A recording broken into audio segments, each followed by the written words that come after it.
ఇంట్రెస్టెడా? ఇప్పుడు మేమందరం ఒక స్కిట్ స్టార్ట్ చేయబోతున్నాం. దేని మీద అంటే స్మార్ట్ ఫోన్స్ రాకముందు ఎలా ఉండేవాళ్ళు, స్మార్ట్ ఫోన్స్ వచ్చిన తర్వాత ఎలా ఉండేవాళ్ళు అనేది. సో ఇప్పుడు ఈ టీం మొత్తం స్మార్ట్ ఫోన్ రాకముందు, ఈ టీం మొత్తం స్మార్ట్ ఫోన్ వచ్చిన తర్వాత. ఉదయాన్నే మనం ఎలా లేచేవాళ్ళం స్మార్ట్ ఫోన్స్ రాకముందు?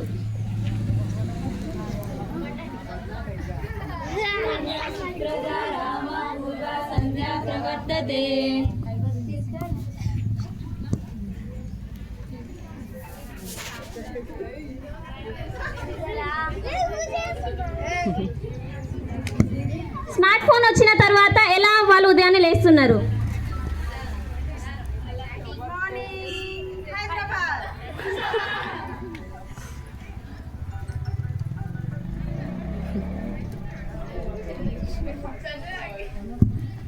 స్మార్ట్ ఫోన్ రాకముందు వాళ్ళు వాళ్ళ కుటుంబ సభ్యులతో ఎలా వాళ్ళు భోజనం చేసేవారు?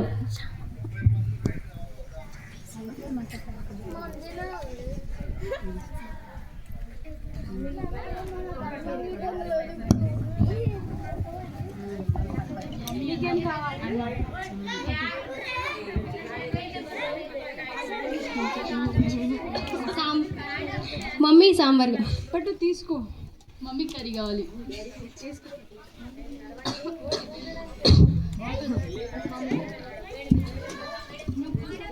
నువ్వు కూడా కొంచెం సరే కూర్చొని స్మార్ట్ ఫోన్స్ వచ్చిన తర్వాత వాళ్ళ కుటుంబ సభ్యులతో వాళ్ళు ఎలా తింటున్నారు, ఎలా ఉంటున్నారు?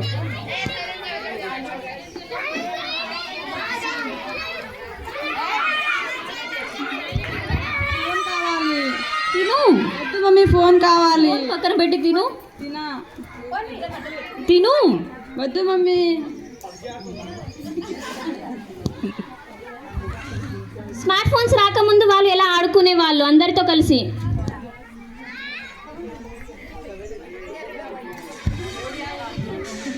కబడ్డీ కబడ్డీ కబడ్డీ కబడ్డీ కబడ్డీ.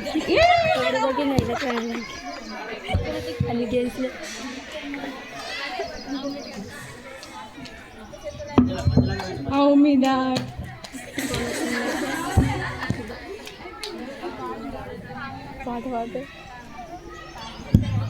స్మార్ట్ ఫోన్స్ వచ్చిన తర్వాత వాళ్ళు ఎలా ఆడుకుంటున్నారు?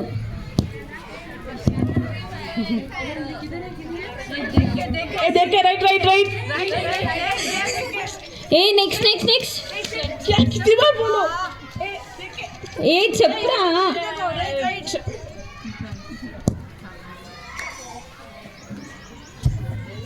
స్మార్ట్ ఫోన్స్ రాకముందు నైతిక విలువలు.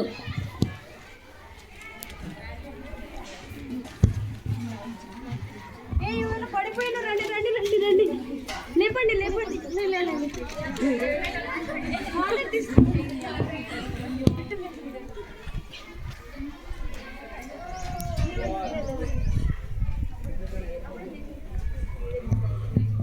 స్మార్ట్ ఫోన్స్ వచ్చిన తర్వాత నైతిక విలువలు.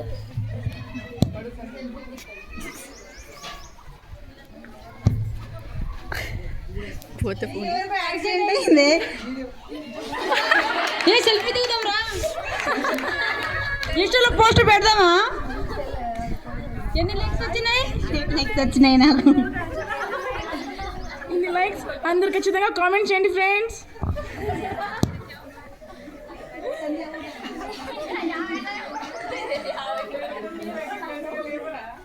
అందరూ చూసారు కదా స్మార్ట్ ఫోన్స్ రాకముందు ఎలా ఉండేది, స్మార్ట్ ఫోన్ వచ్చిన తర్వాత ఎలా ఉంది అనేది.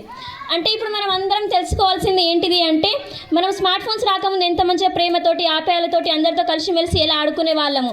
కానీ స్మార్ట్ ఫోన్స్ వచ్చిన తర్వాత అవన్నీ ఉన్నాయా? లేవు. అందరు ఫోన్లతోటే బిజీ, మొత్తం ఫోన్లోనే ఆడుకోవడము, వాళ్ళ తల్లిదండ్రులకు దూరం అవ్వడము, ఇంకా ఫోన్స్కి అట్రాక్ట్ అయ్యి వాళ్ళ అనారోగ్యానికి పాలవ్వడం, ఇలాంటివన్నీ జరుగుతున్నాయి. ఇంకా యాక్సిడెంట్స్ జరిగినప్పుడు వీళ్ళైతే మాత్రం మరీ ఘోరం, ఏ పోస్ట్, ఏ ఇన్స్టా, అది ఎన్ని లైక్స్, ఎన్ని సబ్స్క్రైబ్స్ అవి అంటున్నారు. కానీ మిగతావన్నీ ఉన్నాయా? లేవు. వాళ్ళని కాపాడడం అనేది కూడా లేదు. అలాంటి సమాజం వచ్చింది ఇప్పుడు. కాబట్టి అందరు కూడా మార్చి అందరినీ కూడా ఫోన్లు ఎక్కువగా అట్రాక్ట్ అవ్వకుండా అందరు కూడా కలిసిమెలిసి ఉండేటట్టు, అందరితోటి కలిసి ఆడుకునేటట్టు, అన్ని యొక్క బాధలు, సుఖము, దుఃఖము, ప్రేమ, అనురాగం అన్నీ కూడా అందరికీ తెలిసేటట్టు కూడా అందరు చేయండి అని మనస్ఫూర్తిగా మేమందరం కోరుకుంటున్నాము. Thank you.